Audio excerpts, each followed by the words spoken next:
کچھ پیغمبر ایسے آئے جن پر بڑی مشکلات تھیں، انہوں نے مشکلات میں ہمیں پکارا، کسی بت کو نہیں پکارا، مزاروں پہ نہیں گئے، سیدھا سیدھا انہوں نے اللہ سے دعائیں مانگی اور اللہ نے ان کی پکار کو پورا کیا۔ تو یہاں سے شروع کرتا ہے قرآن، نوحًا اذ نادیٰ من قبل، نوح علیہ السلام 950 سال تبلیغ کرتے کرتے قوم نے ٹینشنیں دیں، نوح نے ہمیں پکارا کہ اللہ اس قوم سے نجات دے دے مجھے، فاستجبنا لہ، ہم نے ان کی پکار کو سنا، فنجیناہ واہلہ من الکرب العظیم، ان کو اور ان کے گھر والوں کو بہت بڑے عذاب سے ہم نے بچا لیا، بہت بڑے عذاب سے۔ عذاب سے مراد یہ کہ جو ٹینشن قوم نے دی ہوئی تھی۔ اور وداؤد و سلیمان، اور اے نبی داؤد اور سلیمان کا بھی تذکرہ کریں۔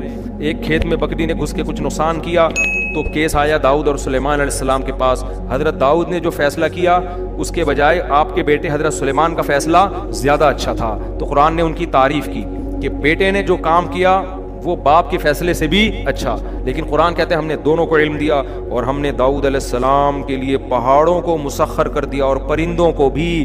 پرندے اور پہاڑ، داؤد علیہ السلام جب تسبیح پڑھتے تو پرندے بھی اور پہاڑ بھی ان کے ساتھ لا الہ الا اللہ کا ذکر کرتے۔ یہ معجزہ تھا داؤد علیہ السلام کا۔ یہ معجزے کیوں ملے یہ میں پہلے درسوں میں بیان کر چکا ہوں۔ داؤد علیہ السلام کی بہادری تھی نا، جالوت کو قتل کیا تھا انہوں نے، بھول گئے کیا آپ لوگ؟ اچھا آگے قرآن کہہ رہا ہے وَعَلَّمْنَاهُ صَنْعَةَ لَبُوسٍ لَكُمْ، اور ہم نے ان کو زرہیں بنانا سکھایا داؤد علیہ السلام کو جنگوں کے لیے، تلواریں اثر نہ کریں۔ لوہے کے لباس، لوہے کی ٹوپیاں بناتے تھے داؤد علیہ السلام، لوہا ہاتھ میں پگھلا دیا تاکہ سخت لڑائیوں میں یہ لوہا کام آئے۔ دیکھو اللہ نے کیسے اسباب کے ساتھ جوڑا ہے نا جہاد کو۔ اللہ یہ بھی کر سکتا تھا اے داؤد ہماری مدد آپ کے ساتھ ہے، آپ کو کیا جنگی ٹوپی کی اور جنگی ڈریس کی ضرورت ہے، آپ جائیں ایسے ہی جائیں، اللہ کی مدد خود بخود آسمان سے اترے گی۔ بھائی جو آپ کر سکتے ہیں آپ کو کرنا پڑے گا۔ جب میدان میں تیر چلتے ہیں، تلواریں چلتی ہیں تو گوشت پہ لگیں گی تو گوشت کٹے گا، تو اس کے لیے ڈیفنس ہے۔ ہمارے نبی بھی جنگی ٹوپیاں پہن کے میدان جہاد میں جاتے تھے۔ آج گارڈ رکھنے کو توکل کے خلاف لوگ سمجھتے ہیں اور اسلحہ رکھنے کو توکل کے خلاف سمجھتے ہیں، تو یہ پاگل ہونے کی بہت بڑی دلیل ہے۔ ہمارے نبی صلی اللہ علیہ وسلم جب فتح مکہ میں داخل ہوئے نا جنگ میں، تو آپ صلی اللہ علیہ وسلم نے عام معافی کا اعلان کیا، لیکن کچھ لوگوں کے بارے میں کہا جہاں پاؤ قتل کر دو۔ تو ابن خطل تھا غالباً، ایک بڑا بدبخت صحابی نے کہا یا رسول اللہ وہ غلاف کعبہ سے پکڑا ہوا ہے اس نے اور پناہ مانگ رہا ہے۔ تو آپ اپنی جنگی ٹوپی اتار رہے تھے، اس وقت جنگ ختم ہو گئی تھی نا، اور آپ نے فرمایا کہ وہیں قتل کر دو اس کو۔ تو یہ بھی ہمارے نبی کی سیرت کا ایک پہلو ہے کہ ہر بدماش کو آپ نے معاف نہیں کیا، عام معافی دی، کچھ ایسے بڑے بدبخت تھے ان کو آپ نے معاف نہیں کیا، سمجھتے ہو؟ تو تبھی کہتے ہیں نا، نہ اتنے میٹھے بنو کہ لوگ کھا کے ختم کر دیں، نہ اتنے کڑوے بنو کہ لوگ تھوکنا شروع کر دیں۔ اخلاق کی بھی ایک باؤنڈری ہے اور انتقام کی بھی ایک باؤنڈری ہے۔ اصل تو معاف کرنا ہی ہے، افضل تو یہی ہے، لیکن اس کی بھی ایک لمٹ ہے۔ خیر ہمارے نبی جنگی ٹوپی پہنا کرتے تھے میدان جہاد میں تاکہ سر پہ تلوار اثر نہ کرے۔ تو آج کہتے ہیں کہ نہیں جی ہیلمٹ پہن کے بائک نہیں چلاؤ، بڑا فنٹر بنا ہوتا ہے، ویلیاں بھی لگا رہا ہے۔ ہم بچپن میں کبھی ڈیفینس جاتے تھے، وہ لڑکوں کی ریسنگ ہو رہی ہوتی تھی، تو ایک ویلی لگا رہا تھا، سر کھل گیا اس کا، بہت بڑا فنٹر بنا ہوا تھا کہ 3 دفعہ سر کھلا تھا اس کا۔ سر کھلنا سمجھتے ہیں، نیچے گرا اور سر پھٹ گیا۔ اس کے ابا نے پھر پابندی لگائی، پھر بھی لگا رہا تھا ویلی، اب تک میرا خیال ہے انا للہ ہو چکا ہوگا۔ ایک اور ہمارے سامنے اللہ نے بائک کی سیٹ بنائی ہے بیٹھ کے چلانے کے لیے، وہ پائیدان پہ بیٹھ کے چلا رہا ہے۔ ڈیفینس میں ہم نے دیکھا، وہ نہیں سی وی یو پہ جو آپ کہہ سکتے ہیں غلط تھا تو دیکھنے کیوں گئے، تو بھائی احمقوں کو دیکھنے کا اپنا مزہ ہے، دیکھنا غلط تھوڑی ہے، دیکھ لو بھائی، کریں گے ہم کبھی بھی نہیں یہ فالتو کام، ویلیاں لگا رہے ہیں اور یہ بھائی اس میں آپ کو وہ نظر آ رہے ہیں جن کے سر نہیں کھلے، بہت سے جن کے کھل چکے ہیں ان کے انٹرویو لے جا کے کہیں گے بھائی کبھی نہیں کرنا چاہیے۔ تو کیا تھا کہ وہ نا پائیدان پہ بیٹھ کے بائک چلا رہے ہیں، ایسے نہیں جہاں پاؤں رکھتے ہیں، بڑے شو مار رہا ہے، وہیں ہم 4 دوست بیٹھے ہوئے، ہم نے کہا یار یہ کام کرنا ٹھیک نہیں ہے۔ میں بھی یہ کہہ رہا یار یہ شو بازی ہے، اپنی جان کو خطرے میں نہیں ڈالنا چاہیے۔ کچھ لڑکے کہہ رہے ہیں نہیں بھائی کچھ بننے کے لیے کچھ کرنا پڑتا ہے۔ اب میری بحث چل رہی ہے نا، میں کہہ رہا ہوں بس یہ دیکھنے کی حد تک ٹھیک ہے، آؤ انجوائے کرو نکل لو، کرنا نہیں ہے یہ کام کبھی۔ کچھ میرے ہی دوست تھے وہ کہہ رہے نہیں بھائی یہی تو ہوتا ہے، انسان ترقی ایسے ہی تو کرتا ہے۔ اللہ کی قدرت، آگے گئے اسپیڈ بریکر آیا اس کو نظر نہیں آیا، دھڑام سے وہ نیچے گرا، ہم بھاگے گئے، انا للہ اس کا ہو چکا۔ لگ ایسا رہا تھا، مجھے یقین نہیں ہے کیونکہ بے ہوش بالکل، سانس بھی نہیں آ رہا تھا۔ ایمبولینس آئی ہے اس میں ڈال کے لے کر گئے، پتہ نہیں اللہ کرے زندہ ہو گیا ہو، لیکن بظاہر لگ نہیں رہا تھا۔ میں نے کہا دیکھ لو بڑا آدمی بننے کے لیے قبرستان جانا پڑتا ہے، تو اس لیے انسان کے بچے بنو، کوئی وہ کام کرو جو بہادری کے جوہر دکھانے ہیں تو جاؤ میدان جنگ میں جا کے دکھاؤ نا، جہاں کچھ فائدہ تو ہو اس بہادری کا۔ یہاں ویلی لگا کے بہادری کا کیا فائدہ ہے آپ کو؟ 2-4 لڑکیاں مر جائیں گی آپ کے اوپر، اور وہ بھی جب تک مریں گی جب تک آپ کا سر پھٹے گا نہیں۔ جس دن آپ کے سر پہ 4-5 ٹانکے آ گئے وہ بھی ریجیکٹ کر دیں گے، بھائی پرے ہٹو۔ تو اس لیے ایسے کام کرو جو انسان پہ سوٹ کرتے ہیں. خیر بس جلدی سے ختم کروں میں. قرآن کہتا ہے کہ ہم نے سلیمان علیہ السلام کے لیے ہواؤں کو مسخر کر دیا, جنات کو سلیمان علیہ السلام کا تابع بنا دیا, سمندروں میں غوطے لگاتے تھے اور ہیرے جواہرات لے کر آتے تھے. اور کیا تھا, ایوب اذ نادی ربہ, ایوب کو بھی یاد کرو جب کئی سال بیماری میں مسلسل اتنی خطرناک بیماری میں پڑے رہے ہیں, بالآخر اللہ نے ان کی دعا قبول کی. انہوں نے کہا ربی انی مسنی الضر, اے اللہ مجھے بہت پریشانیاں پہنچ گئی ہیں, وانت ارحم الراحمین, تو سب سے زیادہ رحم کرنے والا ہے, میری مدد کر. فاستجبنا لہ, اللہ کہتے ہیں ہم نے آپ کی مدد کی, آپ کی پریشانیوں بیماری کو بھی دور کیا اور آپ کو آپ کا اہل و عیال بھی واپس لوٹا دیا. اور پھر اللہ نے حضرت اسماعیل ادریس علیہ السلام کا ذکر کیا اور ذوالکفل علیہ السلام کا, اور دو بس مختصر. پھر اللہ نے یونس علیہ السلام کا تذکرہ کیا کہ مچھلی والے کا بھی تذکرہ کرو. جب اندھیروں میں مچھلی نے اپنے پیٹ میں نگلا تو فنادا فی الظلمات, کئی اندھیرے, رات کا اندھیرا, آسمان پہ بادلوں کا اندھیرا, سمندر کی لہروں کا اندھیرا, سمندر کی تہہ کا اندھیرا اور مچھلی کے پیٹ کا اندھیرا. اس میں اللہ کو پکارا, اے اللہ میں تیری پرمیشن کے بغیر قوم کو چھوڑ کر آ گیا, یہ تیرا, تو ہر عیب سے پاک ہے, یہ سزا مجھے میری غلطی کی وجہ سے ملی ہے. سبحانکا, تو عیب سے پاک ہے, انی کنت من الظالمین, میں ہی ظالمین میں سے ہوں. کیا مطلب, میں اپنی غلطی کا اعتراف کرتا ہوں. قرآن کہتا ہے فاستجبنا لہ, ہم نے ان کی پکار کو سنا, ونجیناہ من الغم, اور ہم نے ان کو غم سے نجات دی. کہاں گئے وظیفے بھائی؟ یونس علیہ السلام نے کوئی وظیفے کیوں نہیں پڑھنا شروع کر دیے وہاں بیٹھ کے؟ پیغمبروں میں آپ کو وظیفے نہیں ملیں گے, دعائیں ملیں گی, دعائیں. آج یہی لا الہ الا انت سبحانک انی کنت من الظالمین جو ہے نا 1000 دفعہ پڑھ لیں گے, جائز ہے, میں منع نہیں کر رہا. ادھر ادھر گانے بجانے سے تو بہتر ہے کچھ اللہ کا نام وظیفوں کے طور پہ پڑھ لو. لیکن جو روح کیا ہے, روح یہ نہیں ہے کہ آپ پڑھو, روح یہ ہے کہ مانگو. یونس علیہ السلام نے لا الہ الا انت کا وظیفہ نہیں پڑھا بلکہ اللہ سے دعا مانگی عاجزی کے ساتھ کہ مجھے بچا لے اس غم سے, تو اللہ نے بچا لیا. پھر قرآن کہتا ہے اور زکریا کا بھی تذکرہ کریں, بڑھاپے میں بیوی بانج اور اللہ سے دعا مانگ رہے ہیں, اے اللہ مجھے اکیلا نہ چھوڑ, تو بہترین وارث ہے, مجھے بھی کوئی وارث دے دے. اللہ کہتے ہیں فاستجبنا لہ, ہم نے ان کی پکار کو قبول کیا. بڑھاپے میں ووہبنا لہ یحییٰ, ہم نے ان کو یحییٰ علیہ السلام دیے اور ہم نے ان کی بیوی کو صحت دے دی, بانجھ پن دور کر دیا, بڑھاپا بھی ختم کر دیا. کیوں یہ ایسے عجیب و غریب کام ان کے لیے کیوں ہو رہے تھے بھائی؟ نارمل لوگوں کے لیے عام طور پر ایسا ہوتا نہیں ہے, بڑھاپے میں اولاد مل رہی ہو. قرآن کہتا ہے انہم کانوا یسارعون فی الخیرات, زکریا علیہ السلام اور ان کی بیوی نیکیوں میں ایک دوسرے سے آگے بڑھتے تھے, صدقات و خیرات میں, نماز میں, عبادت میں, تلاوت میں, یہ ایک دوسرے سے آگے. وَيَدْعُونَنَا رَغَبًا وَرَهَبًا, اور یہ ہمیں اللہ کی امید اور خوف سے دعائیں مانگا کرتے تھے ہم سے. تو اس سے کیا پتہ چلتا ہے؟ وَكَانُوا لَنَا خَاشِعِينَ, اور ہم سے ڈرتے تھے.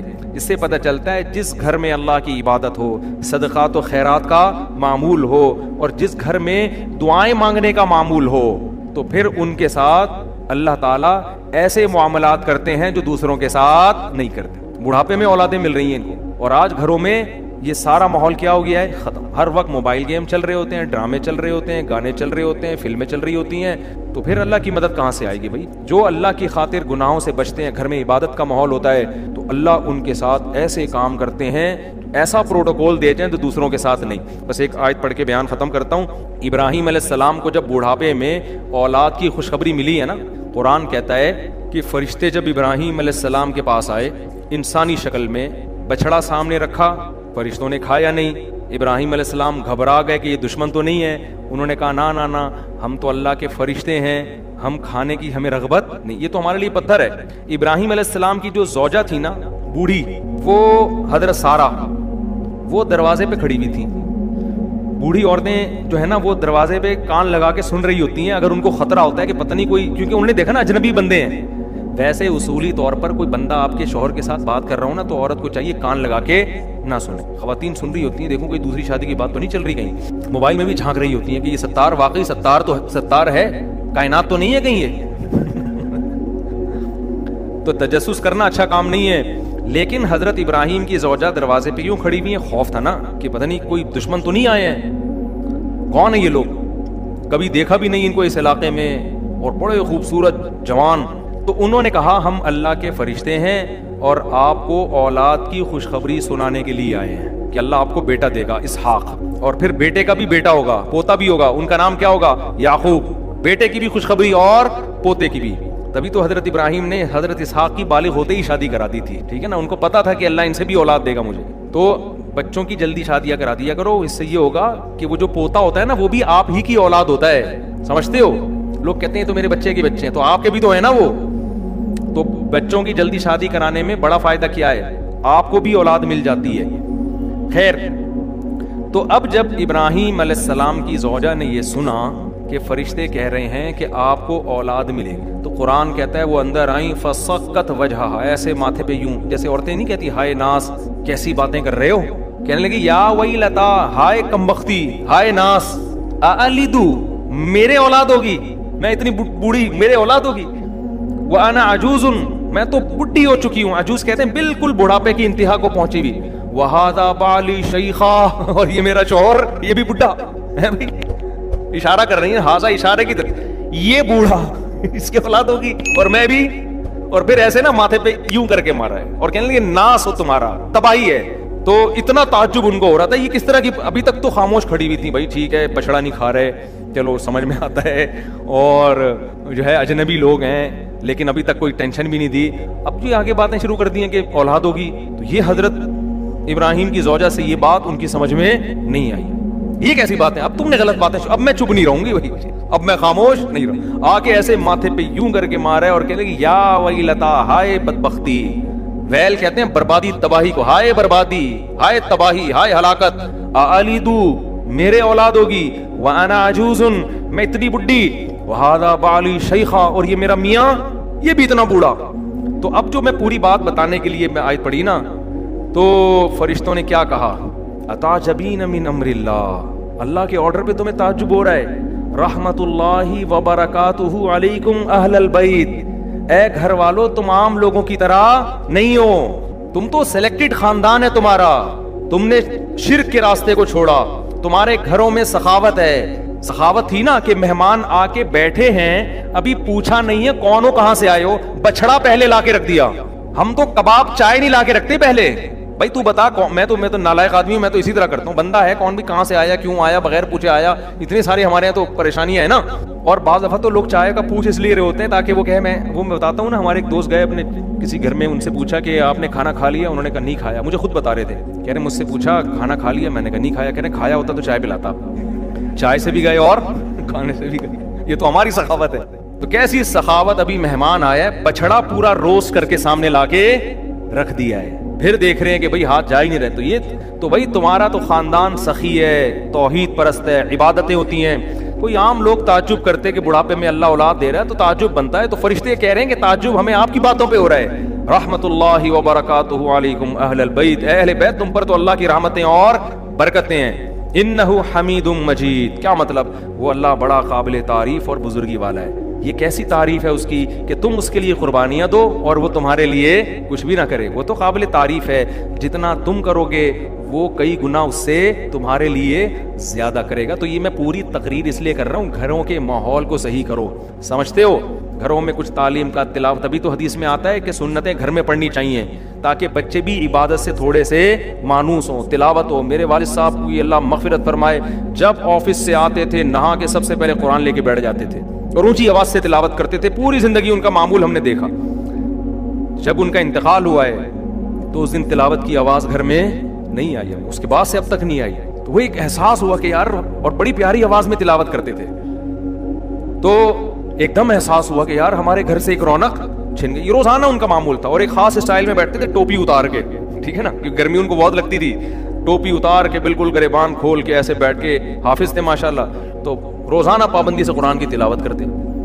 تو جب انتقال ہوا, اور انتقال سے پہلے بھی تلاوت کر کے گھر سے گئے ہیں, پہلے تلاوت کی گھر میں, پھر تلاوت ختم کر کے وضو کیا, نماز پڑھنے کے لیے گئے, عشاء کی نماز میں بیٹھے ہوئے صف ہی میں ہارٹ اٹیک ہوا اور اسی میں ان کا انتقال ہو گیا. اللہ تعالیٰ مغفرت فرمائے. تو میں جو اصل بات عرض کر رہا ہوں کہ گھر میں تلاوت کا معمول ہوگا, نماز کا معمول ہوگا, بچے بھی یہ چیزیں کیا کریں گے, ایڈاپٹ. اور اگر گھر میں ہر وقت ٹی وی چل رہا ہے, ہر وقت ڈرامے چل رہے ہیں,